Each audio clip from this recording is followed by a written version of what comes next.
Okay, 2022. There's no way it's not better than 2021. Right?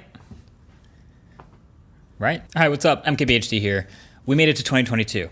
All right, so there was plenty of tech happening still in the past year in 2021. We had some truly great new computers. We had plenty of interesting and unique smartphones. The mirrorless camera world took a step up. There were a bunch of good EVs and a bunch of even better EV promises. The PS5 is a whole year old and still impossible to get, but now it's time to look forward. This is a little tradition I've started at sort of the beginning of each new year where I look forward at the next year in tech. Actually, usually there's a bit of a frenzy right at the beginning of the year in the form of CES in Las Vegas every January. This is actually the first year in like a decade that I'm not going to CES. As fun as it probably still could be, it doesn't seem like the most responsible thing to go do for me right now. But nevertheless, I just looked at the calendar. There's a lot of new fun tech to look forward to for 2022. So I'm just gonna start off at the top of my list, which is Apple Silicon. So the Mac transition to Apple Silicon started in June 2020. It was announced on stage at WWDC, and they said on stage that this transition would take 2 years. That announcement was a year and a half ago. So they gotta be finishing it up now, right? So we have an Apple Silicon MacBook Air, MacBook Pro, baseline iMac. Next up, or last up, would be a bigger iMac or iMac Pro and the tower, the Mac Pro. So the iMac Pro, I think, probably has the simplest formula, right? All they really have to do is put the new M1 Pro or M1 Max chip in there, and then give the larger display with the squared off design, kind of like the Pro Display XDR. You probably also give it black bezels and a high refresh rate and call it a day. I mean, a couple extra ports and MagSafe and keeping the SD card slot and the headphone jack would also be great. That's your new iMac. We've seen lots of mock-ups and renderings of what something like this could look like. Some of them have a notch, some of them don't. I mean, on a display that big, you probably don't need to do a notch cutout, but I could totally see them doing it. Either way, I think that iMac Pro will be great for a lot of people, and I think it'll be very tempting for me, but I won't be switching to it because I'm waiting for the tower. So the developing background information seems to be pointing toward a pretty beastly Apple Silicon Mac Pro finally coming this year. It would actually be smaller than the current Intel Mac Pro tower since Apple Silicon is so efficient, but it would also be for sure the new largest chip they've ever made. We're looking at up to a 40-core CPU and a 128-core GPU. Really, the main reason I'm so excited for these machines is we've seen what is so impressive about Apple Silicon in the past, which is that they're so powerful and so efficient compared to these Intel and AMD chips. But that's because they're in laptops and things that are battery powered and they have to be efficient. But for the iMac and the Mac Pro, of course you still want to be relatively efficient so people plugging them into their setups aren't getting higher electricity bills, but now you're working with way more wattage, way larger thermal envelopes. It's like the best, most unlocked version of Apple Silicon possible, and I just can't wait to see how they perform. I'm ready. This is the definition of tech I am ready for. Please drop one in my setup right now. There's also rumors of a new slightly smaller, high refresh rate like Pro Display too to go alongside it to match. May or may not happen alongside, but I think that'd be pretty cool too. But I think we just keep forgetting that machines like this are not meant to be bought and used by regular people for regular everyday computing things. Like, I don't have a Mac Pro at home. You get a regular computer, you get a laptop, you get a little, even a baseline all-in-one, totally fine. But when I use that huge Mac Pro at my desk, it's a workhorse. It's been a rock. It's been churning through things. But even now, that thing kind of feels slow in some single-threaded tasks compared to like even the M1 MacBook Air. So very excited to see what they do. All that being said, this is all Apple stuff, and I've gotten a lot of the information of like what I really trust and hope to see from Mark Gurman. He's kind of the only one I trust with this stuff. So also from his newsletter, iPhone 14. So this could be an interesting one. One thing that always comes to mind with the iPhone is, okay, new year, new iPhone.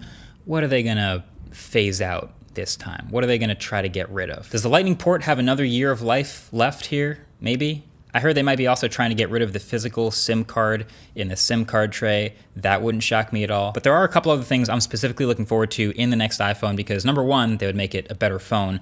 But number two, because the iPhone effect sort of tends to have the rest of the industry follow, and I think it would be a good thing to follow. So for one, they could potentially be adding the ProMotion display across the whole lineup, across all the new iPhone 14s, even an iPhone 14 mini. if they do another mini. And this would be really nice to see if these were all presumably LTPO displays all the way across the board too. For battery life, of course. So it's a subtle thing, but LTPO displays allow you to ramp up not just to a high refresh rate of 120 Hertz, but at different refresh rates underneath that in between, depending on what's going on the screen, all of that to save you battery life. In the last video, I gave my impressions of the Galaxy S21 Fan Edition, and I accidentally put LTPO in my graphic. That's actually incorrect. That's my bad. It's a standard regular 120 Hertz AMOLED. So I pinned a comment to correct that. But really, you only find LTPO, or this variable refresh rate, on the highest end phones. So the Fold 3s of the world, the Galaxy S21 Ultras, the Oppo Find X3 Pros. The cheapest phone out right now offering LTPO is the $800 OnePlus 9 Pro. So if we do see Apple bring that down across the entire iPhone 14 lineup to the cheapest iPhone, iPhone 14 mini if it's what it ends up being, that would be very impressive and something that I hope the others copy too. It's funny how we go from seeing Apple so far behind on high refresh rate to maybe leading the next wave of it. But also, iPhone 14 cameras. This could be the first year in a long time that we see the iPhone megapixel bump. Here's a chart from my reviewing every iPhone ever video of megapixel counts of the iPhone's cameras. Every single iPhone since 2015 has had a 12 megapixel sensor. And that's not a bad thing. They've got this really dialed over the years, and low light performance with these large pixel sizes is great. The rumor this year is we may see finally a 48 megapixel iPhone camera.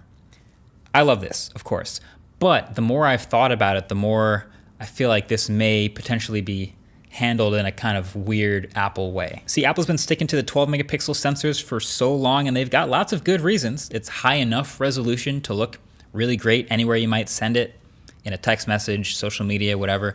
And if you blow it up and you want to print one, then it'll look okay. So why would they switch? Well, presumably this could be a year where Apple really focuses on having a pro camera. And a pro camera offers you the ability to do much more with your photos. So you can have that super high resolution pro mode. Of course, it will typically just be binning everything to 12 megapixels anyway for normal people and normal shots. But that pro mode would be sweet. And then on top of that, you know what 48 megapixels unlocks for you? 8K video.